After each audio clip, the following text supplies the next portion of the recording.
All right, and we're recording. All right, awesome. I am Chavy with brandedsports.com, and I am here with the real Tiger King, the Bengals captain. How does it feel to be only the second person on the airwaves of Branded Sports that's a Bengals fan? I mean, I didn't think I'd ever see the day. Number one, I'm excited. Thank you. Number two, man, we gotta help that out. We gotta get more Bengals fans on here. We're taking over. We're about to win the Super Bowl. We are. We're going to win the Super Bowl, and we're going to take over. How is it McGregor always says, we're not here to take part, we're here to take over? And I feel like that's the Zach Taylor way. Yep. Marvin Lewis was perfectly content with just being there and just happy to be there, and we don't have him anymore. So we're on to the Zach Taylor era. And we got to practice our strut. Yeah, we got to practice our little McGregor strut. And I feel like the guy I'm wearing right now, let's see if I can get that into the camera there. That's not 55, that's 85. That's Chad Johnson. I mean, he predated Conor McGregor, the swagger and all that. It makes you wonder if Chad Ochocinco Johnson, Cincinnati Bengal great, was the inspiration for the Conor McGregor persona. We gotta ask Conor. Somebody somewhere can ask him, like, hey, are you you know what? Okay, somebody out there is going to find this out, but Chad did talk to Conor before one of the last fights, didn't he? Oh, he must. I mean, I assume he did, because kings dine with kings. So, I mean, if you're, learn from the king.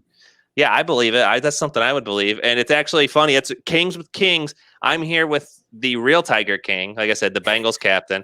And you can follow us on social media at the bottom there. I got mine, Agent Chavy Scarn, and we got the Bengals captain at Bengals captain. But don't throw in an apostrophe, though. That's a big mistake a lot of people might make, because Bengals captain. No, we're the Bengals, and he is the captain of the Bengals, along with Joe Burrow. Plural. Yeah, it is plural. So we have multiple captains for the team this year. And let's hear more about you, the Bengals captain. Let's hear where you went from just your average, normal Bengals fan to the Bengals captain. Were you always the Bengals captain? What's going on there? You know, I've told the story before. To me, it's just weird. I always looked up to super fans. You know, the number one fan guy, the foam fingers. I saw Who Dey Baby, that magnificent, huge cowboy hat, which, you know, hey, I like big hats. Can't lie. You know, great face paint. He's always flexing, and, you know, I might not have as an impressive flex, but, you know, I looked up to him. So we just so happened to end up in lot one. You know, we got season tickets, ended up in lot one year. We'd walk past this monster tailgate with more people than I've ever seen in my life. The next year we actually stopped, like, okay, what's going on with you guys? And it's the Bengal Bomb Squad. Who Dey Baby's there, which I already recognized him, and I got to know those guys, started partying, and they roped me into a Microsoft commercial. Really? Microsoft Surface. If you remember, they had those, you know, how everybody used their Surface, and, you know, their one woman's drawing animation, stuff like that. They wanted some football fans. So we ended up getting to go to Montreal. It was an absolute blast, but they wanted to record some tailgate action for, you know, different clips and everything. Unfortunately, it was 2017, opening game against the Ravens. We got shut out. Yeah, not ideal. It was brutal. The tailgate was a blast. I sat in the hot sun, sweating, and just absolutely miserable, cheering as much as I could, but it was rough. After the game, a lot of people laughed and had a good time with it. So it's carried on. Yeah. But prior to that, coworkers would call me Captain Obvious because of the beard. Right. And when we decided we were going to do this commercial, I couldn't go with the jersey tucked in and the cargo shorts and, you know, just, you know, I had to do something big. These guys are huge. Microsoft is big. Well, and everybody else in my tailgate, like, we've got all kind of Tony the Tiger, you know, Big John, Who Dey, you know, everybody. So we went. The only idea that I can think of is I've got a beard. I'm not shaving my beard off. No. I'm going to do, you know, the some kind of lumberjack theme. No. Captain Obvious. So we threw this together the night before. It was horrible. I had paint overspray everywhere, messed up buttons, glue everywhere. It was a mess. But people had a good time with it. It was funny. It's bright. You cannot miss me in a crowd. And I've been wearing it ever since.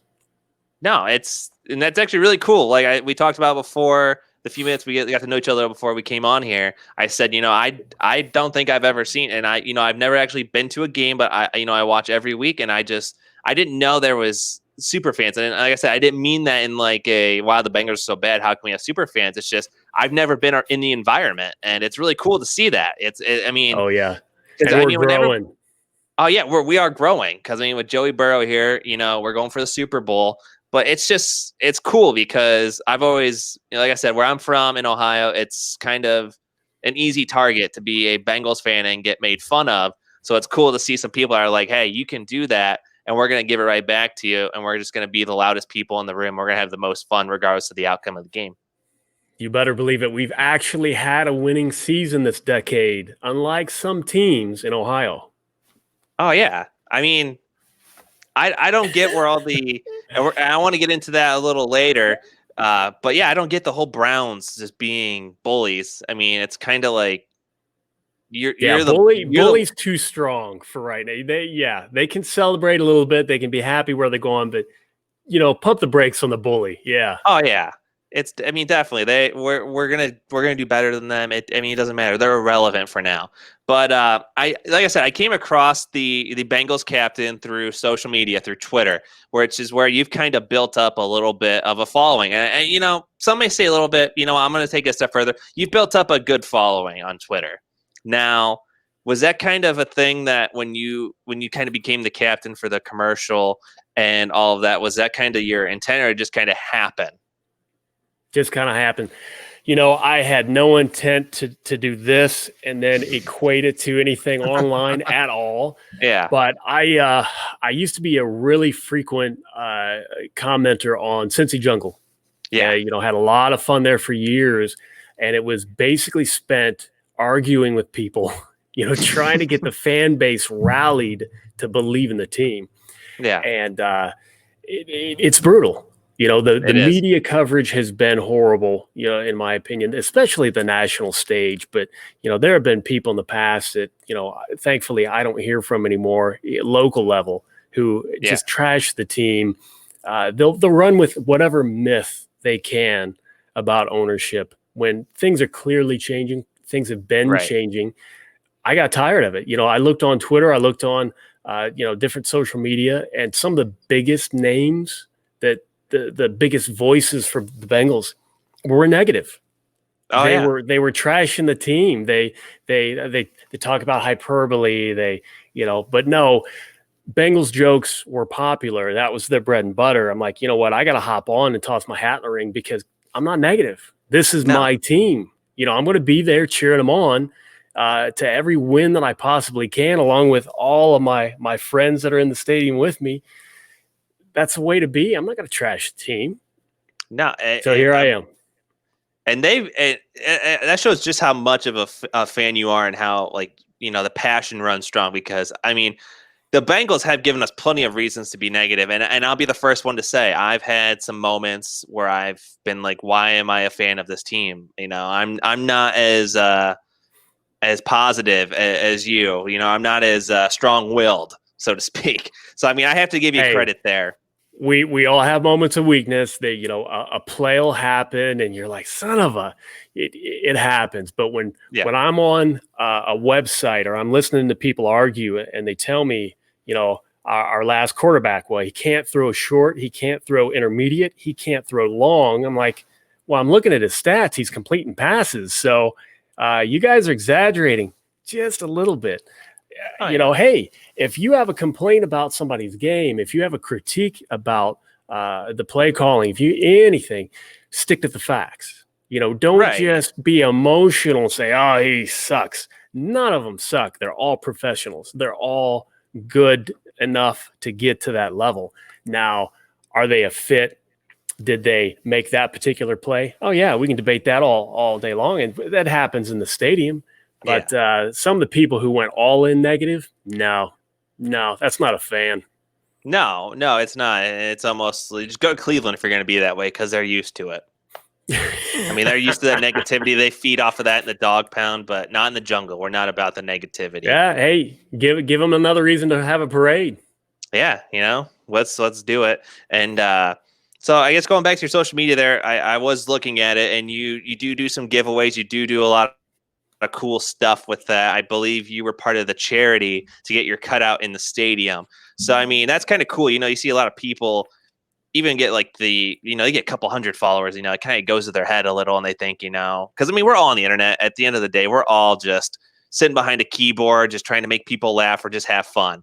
And it's kind of cool to see that you're doing giveaways. I believe you had an artist tag, which if you want to plug that here, I think the contest is still going on. He's doing the Burrow painting. That is, you're giving away. That was pretty cool. I saw that. I thought that was really neat. Yep. He, I just started, working with him because he's another artist out there, giving us some Burrow love and Bengals love. Hollisey on Twitter. He's always been a Bengal painter. Sean Volker, my absolute most favorite artist, human being, whatever, giving away Burrow prints. He's great. He's phenomenal. He's talented. Anything to support the art, because I've got an art background, as a kid. So art, design, all the people working hard to create that visual Bengals content that we need. Absolutely love them. And yeah, it can win over the fan that is kind of like, on the fringe. It's like, well, look, this, like, again, it goes back to the passion. If we can bring passion back into this throughout the masses of Bengals fans, it just helps us all get together and, push them into the playoffs, maybe. I mean, we'll talk about that when we preview the season. But I believe you do also some unboxing videos as well. And do you want to talk about those a little, like where the kind of hobby behind that? First, one time, funny thing is we've got another box today, and I'll probably do that too. But the Burrow, I don't want to say hype because hype makes it sound like it's unwarranted. The Burrow energy, because the guy is going to be as advertised. He is going to win. I guarantee it. He's worthy of that number one spot. So the Burrow energy that's come in to the season has got me right back into collecting football cards. So not only, his cards, but our legends, Kenny Anderson, Boomer Esiason, and anybody that I get my hands on. I've got a couple, coming soon that I got to post. But the card breaks that everybody does is a lot of fun to watch. I am not as much fun to watch, but I'm hoping all of the Bengal fan energy, anybody watching can give me a Burrow. I've given away some Burrows, so maybe I get a Burrow in return out of the box. Right. So it's a good time. No, it's definitely a lot of fun. And I mean, again, I could just keep circling back to how, it's just cool to see the Cincinnati passion, because when we can talk about, before we talk about the season too, we can talk about, you're also just in general a Cincinnati sports fan. You're the Bengals captain, but you're a Reds fan. You're a Cincinnati FC fan, which I'll be honest, I don't know much about, but I know, they're good. They were good. At least they were good at some point. Some of the retweets I see, I've heard mixed reviews on them though.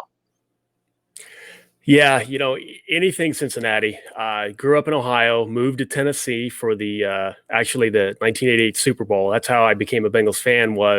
I'd never watched football in my life, and I was a huge Garfield fan. I saw the striped helmets that look like Garfield and fell in love. So always wanted to move back to Cincinnati because the Bengals had, given me that love for the city. And we didn't. We moved back to, Central Ohio.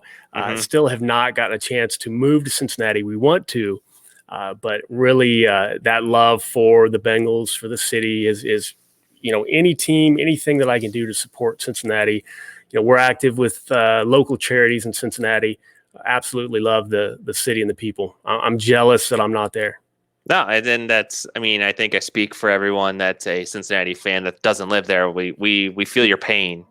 I mean, you said it's a great city to go to. I have a couple of friends that live down there. I always like to visit down there, go to Great American Ballpark, catch a ball game and stuff like that. But no, again, it is really cool with the charities and all that. Because like I said, some people, when they get the little bit of clout, so to speak, they kind of just, let it read to their head. You're still spreading the wealth, so to, and that's really cool.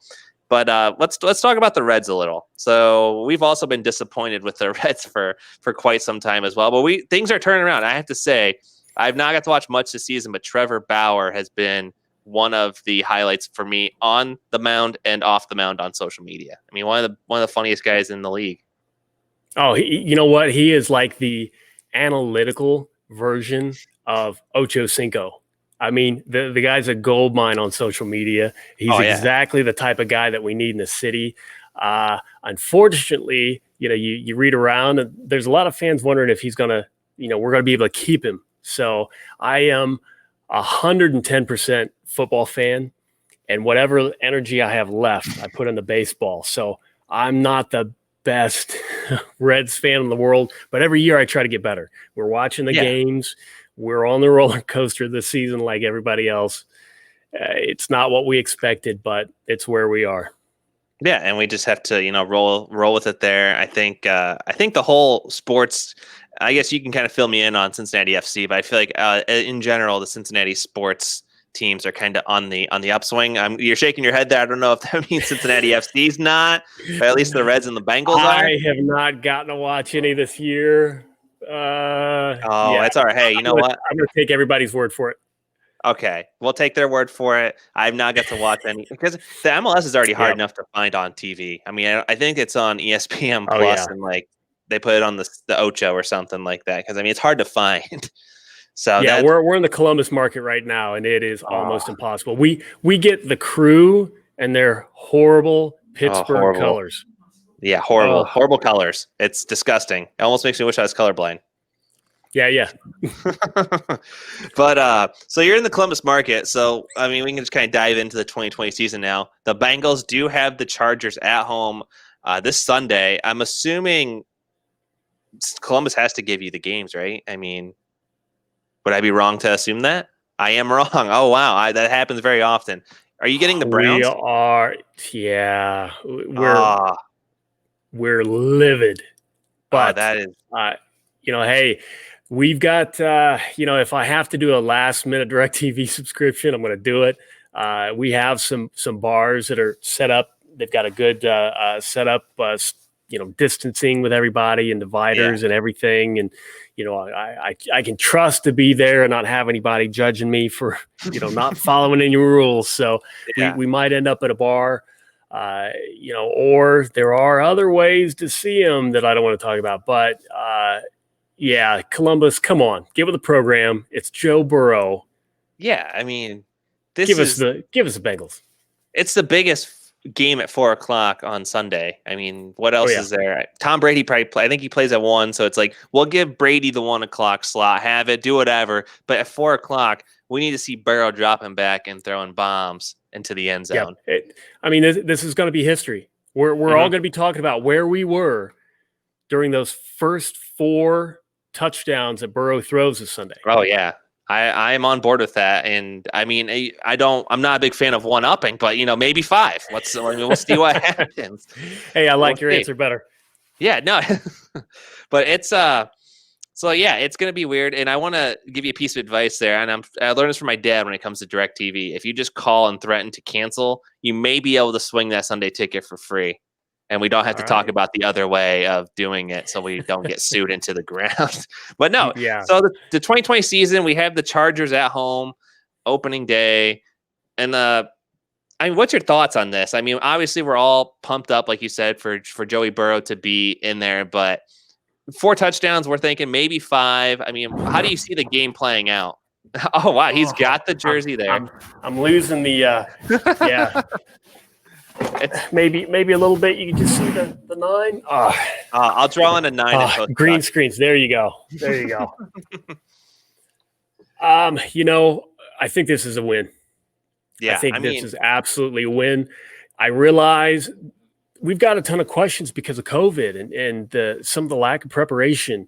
But Joe Burrow is not like other rookies. Everybody's saying it, and that's just not lip service. I mean, he has a master's degree. Yeah. He's not going back for a master's degree. He has a master's degree. I can't even imagine so many people leave and don't have a bachelor's. He earned his master's. The guy's smart.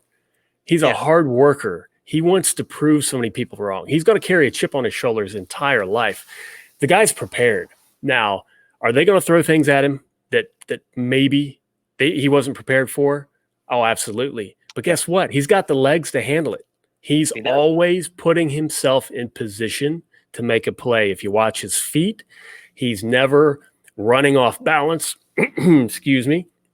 He's never, freaking out and hesitating on where he's going to go. He's always composed and sudden, and he will take defenses off guard. He'll catch them by surprise by the suddenness, and then suddenly he's gone. He's navigating the pocket and waiting for somebody to get open.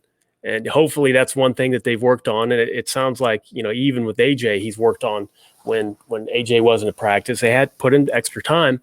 Okay, when the play breaks down, when I'm outside the pocket, where are you going to be? They're on the same page. So we're going to have hiccups. We're going to have things to work out, kinks to work out. But it's going to be a W. It's going to be a win. I have no doubt in my mind. Yeah, and I'm with you on that. And I think this is good for people that aren't in the Cincinnati kind of fandom here to hear because, I mean, like you said, we're all expecting great things out of Burrow, and I think everyone is expecting us to just not have any self-awareness, and we're all going to say, we're going to just smoke them, no mistakes, no nothing. We are going to have those, but it's just the fact, like you say, he's got that master's degree, quick on his feet. We'll be able to adapt and overcome. So, I mean, every game's going to have mistakes, but it gets back to adapting and overcoming, and we're going to see that out of them. Now, the big question for them is the offensive line as well. We saw some of the tape in camp. Burrow is scrambling for his life. I mean, I was impressed with the scrambling. Like you said, he's quick on his feet. That was such a big question mark for us, and I think it still kind of is coming into this year. Now, do you think that kind of changes are going to be made and we're going to be okay with that? Or where do you see the offensive line at? We don't know. I have to think that they're going to be better because they made some adjustments mid-season. And, if you look at the Pro Football Focus grades, it made an impact. One of the good games they had was against the Ravens, I believe. Yes, they did face the Ravens and they performed well, the offensive line. People will say that the last how many games they didn't face any scary defensive lines. Yeah, okay, we can debate that, but they improved. We're getting Jonah Williams back. Mm-hmm. That's going to be absolutely huge. Everybody worked hard in the offseason, and I'm hearing great things about Michael Jordan and what he's done with his body and his work ethic and everything that he did in camp. If the left side of the line is, let's say, I don't want to say drastically improved, but, a good noticeable jump that instantly makes everyone else better. Right. Now, if Bobby Hart, and he did start to improve at the end of the year, and apparently he did put in extra work and extra effort in the offseason, if he's also improved, we had, it was 2018, the first 5 games before we really started hitting all the injuries, we were top 10 offense. Yeah. That offensive line was ranked 28th, and we had a top 10 offense. Yeah. We don't have to be a top 10 offensive line. If they are 22, 23, it's going to be dangerous. I mean, if we've got healthy receivers and healthy running backs, and Joe Burrow slinging the ball, he's going to make that offensive line look better. Right. And I think that was kind of the thing that I noticed with Andy Dalton and getting rid of him. I was kind of like, I've heard people say it wasn't his time to go, but it was almost like he kind of was. Cause I think I don't want to say he was shell shocked because, like you said, we can't put ourselves in their shoes and say, kind of play armchair quarterback. But I think the fact that pocket was just collapsing so quickly, it kind of just it rattled him a little, and it would rattle just about anyone. So, I mean, we'll see how it goes. I like Burrow in here, and like you said, we're making improvements here, and it's crazy. I didn't even know that stat was out there with the top 10 offense with the 28th ranked offensive line. And that just goes back to how many weapons they have on that offense. We have Mixon coming back. We just got the big deal and was able to practice finally. We got Burrow. We have AJ Green coming back. We have T. Higgins. And your dog's even excited about that. He hears all those names. Or she. Was it a he or she? It's a he. Okay. Well, one of what's three. his name? So, Moscow. Moscow's even excited about the offense we have this year. And we've got a Chihuahua named Carlos after Carlos Dunlap. Oh, wow. So I'm imagining he's just as scary as Carlos Dunlap is for those offensive lines. He's pretty, for a little guy, he's pretty intimidating. He's not as big as Carlos, but he's great. That's awesome. No, I just thought of here. How can that offensive line? I mean, you have to improve facing the murderer's row that is that defensive line. I mean, like you said, you just talked about Carlos Dunlap, and your Chihuahua is named after him. Sam Hubbard. I mean, that's a scary line. Like, going up against it every day, you'd have to think you just get better by being around it. You have to. People want to talk about Bosa versus Hubbard. As far as who's going against who in practice, but Pro Football Focus ranked him top 10 defensive line. They ranked him a couple spots. Actually, I think number 10, and then the Browns were number 12. So for all the love the Browns defensive line gets, they ranked the Bengals 2 spots ahead. So, yeah, you absolutely have to think that they are motivated. They're learning from each other. They're going to get better facing those guys every single practice. People might say, well, what happened last year? Well, you know what? The defensive line has some monster additions with Reeder, Mike Daniels. It's going to help them. It's going to do nothing but help them. Plus another year in Zach Taylor's system, another year here in Zach Taylor and what he is trying to accomplish. The process that they've trusted last year, and they're going to continue it this year. Now with Burrow in the building, his moxie, his personality, his demands to win. That sounds like everybody's elevated to get that W. So absolutely, I'm going to expect the offensive line to improve. I think we'll be surprised. I think a lot of people are going to be talking about that offensive line in a good way come Monday morning. Yeah, and that's what we want around the water cooler, the socially distanced water cooler. Of course, we want to hear about that offensive line and how great they did.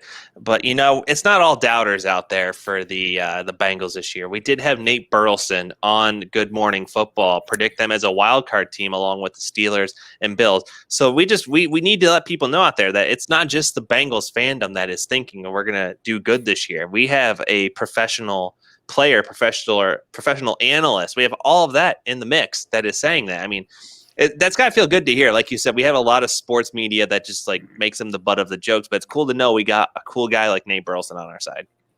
Oh, absolutely. Nate Burleson, you're getting all the love from Cincinnati. I see it online. I see it on Twitter. A lot of people are loving him and everything he's saying. And you know what? But at the same time, I don't care what the media says. Yeah. They are not paying attention. Nate is. Everyone else is just using the recycled bullet points from last year. They don't understand the injuries. Past 3 years, they've been one of the absolute worst teams in adjusted games lost. So everybody talks about every team having injuries. Not every team has the same injuries or the same quantity of injuries. And we have been absolutely just whipped by injuries. Bottom 5, bottom 10 team past 3 years. That luck is going to change this year. I absolutely can feel it. I've never seen a team go 4 years in a row with horrible luck on the injury front.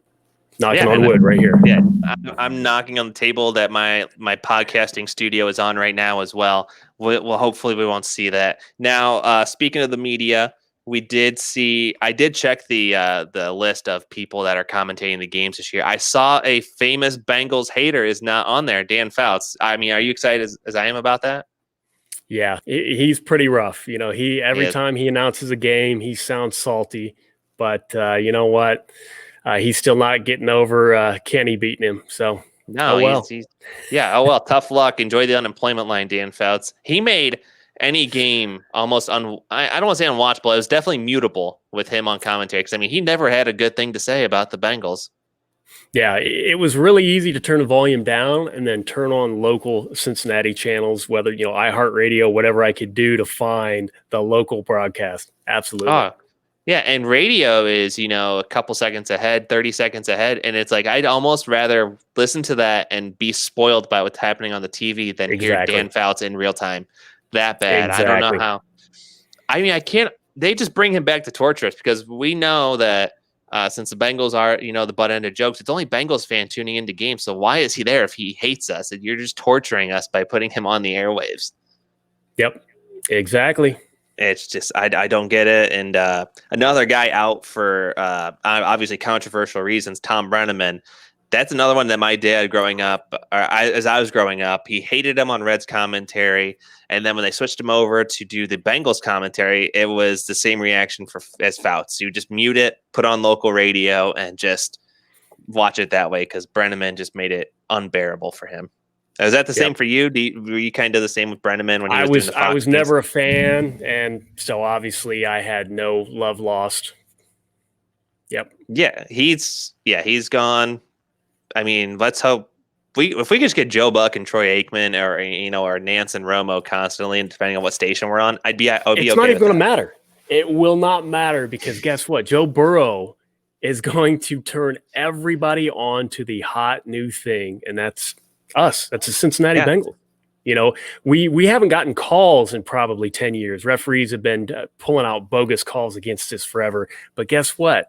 They want desperately that new face of the NFL. Yes, they have Mahomes. Yes, they have Jackson. But Burrow's going to be right up there on the Mount Rushmore of NFL personalities.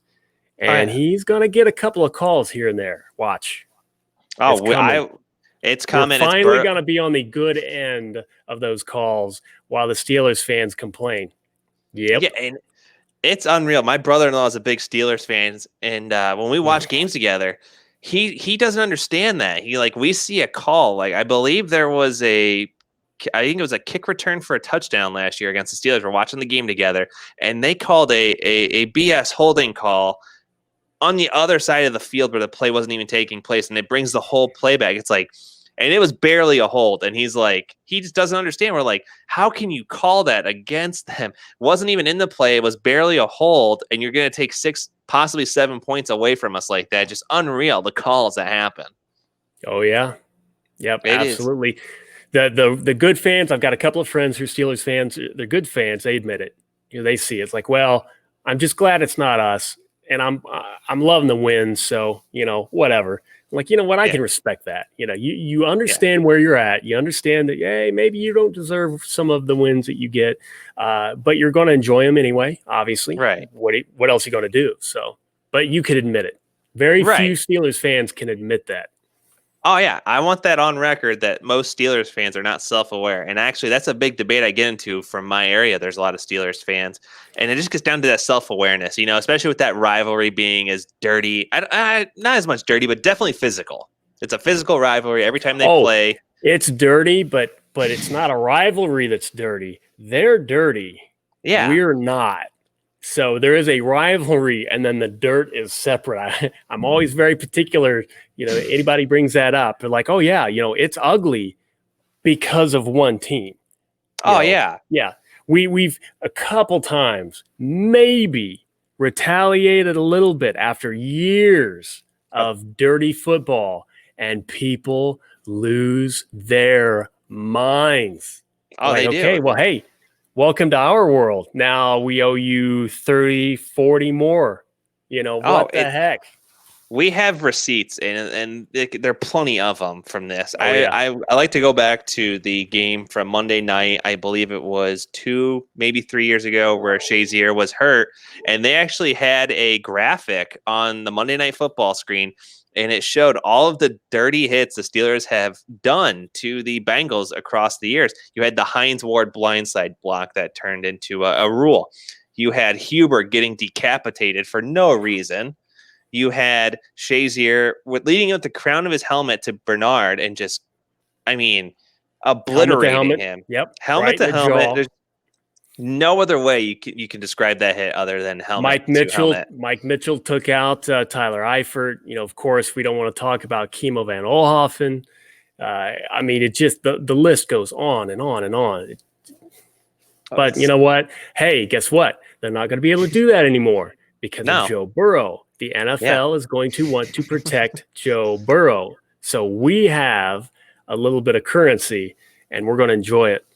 Yeah, and it's almost made the last couple of years of misery or being in purgatory, not knowing what tomorrow will bring, worth it. Because, like you said, now we're going to get the calls. Now we got the potential face of the league, the Mount Rushmore, Joe Burrow there. And that kind of brings me into, the whole branding of Joe Burrow and all that. Brings me to my next question. Will we see a Bengals player on the cover of Madden first, or will we see a Bengals championship? Or will we see him in the same year? Kind of goes back to Burrow being a phenomenal player. Oh, boy. The question is, how far away from the Super Bowl are we? And you know what? Let's say we nail next year's draft. Mm-hmm. Burrow in his second year just is ridiculous. So 2021 Super Bowl win and Madden cover for 2022. Oh, I love it. Back to back. I love that. Yep. I might actually buy. I shouldn't say I might. I will have it on record. I will buy the Legends edition of Madden 22, or it'd be 23 because we do it in 2022 if the Bengals win the Super Bowl. There you go. We're getting multiple sound bites for this interview here. Let's get one more while we're doing it. We talked about this, the AFC North. We're not going to guarantee a sweep of the Ravens. They're a good team. We're not going to guarantee a sweep of the Steelers. They're dirty. But we can guarantee that the best team in Ohio this year will be the Cincinnati Bengals because they will what? The Cleveland Browns? Oh, they're going to sweep them. They're going to sweep the Cleveland Browns. And we have the Bengals captain on record as saying that.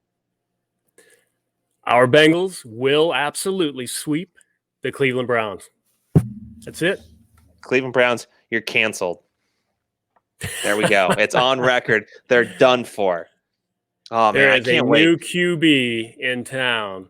And he didn't have to plant any flags at Ohio State. No, that's why I just can't. I just can't get behind Baker Mayfield. Part of me wants to like him, but he's just so brash and outspoken. He just kind of makes himself unlikable. Then I'm glad that we have someone in Cincinnati. I've heard Browns fans say the exact same thing about their own quarterback. Whereas Joe Burrow, you know what? He's a competitor. He's a fierce competitor. He is confident, but it does not cross into arrogance. He is the perfect type of leader. And, the contrast between him and Baker couldn't be more night and day. And I'm glad we've got who we've got. Like you said, the idea that we've been in somewhat purgatory, you know what? Sit back, enjoy the ride, expect good things to happen. And then what do you know? We get the number one pick during the absolute best year to get the number one pick. Here we go. Let's go. Yeah, as an Ohio State fan, watching them lose in the playoff was bad, but watching Burrow win the national championship and knowing, hey, we were all there. Yeah, we're gonna watch him walk into Paul Brown Stadium in the fall of 2020 when there's a pandemic going on, and we're gonna see him. He's gonna play like there's millions watching in the stadium. That's just the kind of guy he is. He's gonna have a crowd. He's gonna have the cutouts there, like we said. And let's get a prediction for the score. Can we get a score prediction? The Bengals are the 3.5-point underdogs for Sunday, but let's get a prediction. 27-17 Bengals. I love it. And I will be listening to it because also in the Toledo area, they decided not to show the game either. So I'm sure I'll get to watch some meaningless AFC West game or NFC West. I don't know what I'll get to watch. It's kind of up in the air, but we'll talk after the show. Yeah, we'll talk after the show how we will watch this. And let's go ahead and we've talked about how good, and we're going to keep this good trend going here of the city of Cincinnati. What's your favorite Cincy sports moment?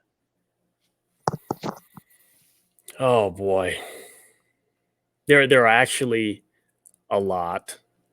You know what? Off the top of my head, I can't rank them. I'm not going to give the number one. I can't. Who knows? But off the top of my head, the send off Andy Dalton got during his last game last season. Oh man, I cried. I couldn't help it. You know, oh no, it's the number of people cheering for everything that he did for the city on the field, off the field. It's easy to worry about the fan base or the city and how it responds to certain things, but that really proved that the winners, the positive people, really do outnumber the negative. Yeah, and I mean, you really it was hard. You'd be hard pressed to find people that were going to boo him because, like you said, he had done so much good for the city, so much good for the franchise. You know, people like to harp on him, and with the offensive line, it wasn't really his fault with that pocket collapsing so early. We have to remember the good times we had with Andy Dalton. The year exactly, you know, and he was up in MVP talks. We got to remember the good. There was more good than bad with him, and that's why I'm happy to see him go somewhere where he's potentially going to, you know, hopefully keep it going. You know, if he does get playing time, which I think he's going to with the Cowboys. But no, that's fair. I love that. I love that. It just shows, like, it goes back to, again, how awesome the fans are, and maybe this next part will be counterintuitive to that. But what's your least favorite Cincy sports moment? Which also a lot probably to the. No, you know, that 2015 playoff game. Oh, you know, I'll just say that you know, the horrible officiating from the very first quarter. People forget that Antoine Blake left his feet and was headhunting Eifert after he just recently got back from a concussion. Left his feet, went helmet to helmet, no flag. I'm like, okay, that's how the game's going to be. That's where we are. And sure enough, the rest of the calls of the whole game, it shouldn't have even been close. Bengals should have won by 2 scores. And the referees kept it close. It was heartbreaking. But you know what? New era. New chapter. New era. It's coming. And still to this day, I still can't believe Joey Porter's on the field and we get flagged for that. Oh yeah, you know, and people try to argue, well, he's allowed to be on the field. Yeah, other coaches are on the field, stuff like that. But Joey Porter was running his mouth. Yeah. Oh yeah. I've had conversations after, and there were some things said, and then Pack comes up and accidentally bumps into the ref, and it happens all the time. But because the Steelers complained so much prior, and it was announced to both teams, and the referees were on edge more against us than they were the other side, the flag immediately went up. I see guys bumping the referees all the time accidentally. No big deal. But there, give them those extra yards. Yeah. Payback. It's going to be a long 10 to 15 years of payback with Joe Burrow, and I'm here for it. I can't wait. And let's kind of get some mouthwash in there and get rid of the sour taste in our mouth from that. What's the record you think the Bengals will have this year? You know, with I've said it before, with average health, you know, expecting it's going to happen, but just give me middle of the pack in the NFL health. I'm seeing 9 wins, wild card. I like it. If we get lucky, and let's say we don't have any major injuries, you know, we've already suffered some to the interior of the defensive line. You know, we've got one on a corner. As long as we don't start hitting multiple positions and multiple players deep, we could win 10 games easy. I love that number because I put that on Twitter today. I screenshotted it and I posted it so people know. My bio said the Bengals will finish 10-6 this year. I saw that. Yeah, and it's marked down. The Bengals captain has given his orders here. That's the law of the land. That's the law of the sea. That's his orders. And I think that's the perfect way to wrap this up. Is the way Bengals going 10-6. I love it. Joey Burrow, it's a new era. Bengals captain, I want to thank you for coming on here and spreading your fandom along with me to all the branders watching or listening. And if there's anything else, thank you. Oh, no, thank you. And if there's anything else you do want to plug, we did plug a lot of stuff at the beginning. If there's anything else, here, feel free. The mic is yours. You earned it. You know what? I've got nothing to plug. If you, once we can open up tailgating, you want to come see me at the Bengal Bomb Squad, love to have you. Keep in mind, though, too, I'm a big fan of all the tailgates in Cincinnati. You've got Bengal gyms before the Roar. We've got the Chrome Zone in Lot 1. The Bengal Twins have a great thing going. There are so many tailgates that I haven't even gotten to. If you ever come to a game, get there at 9 o'clock in the morning for a 1 p.m. game. Leave yourself time to go all around because there are phenomenal tailgates, great food, great people. Come party with us. And I just got to end it on a hoo-day! Hoo-day! Hoo-day! That's what we're ending on. And you can guarantee if I am down there, I will be at every tailgate celebrating with you guys. Again, Bengals captain, thank you for coming on. Thank you, buddy. Hoo-day! Hey, thanks.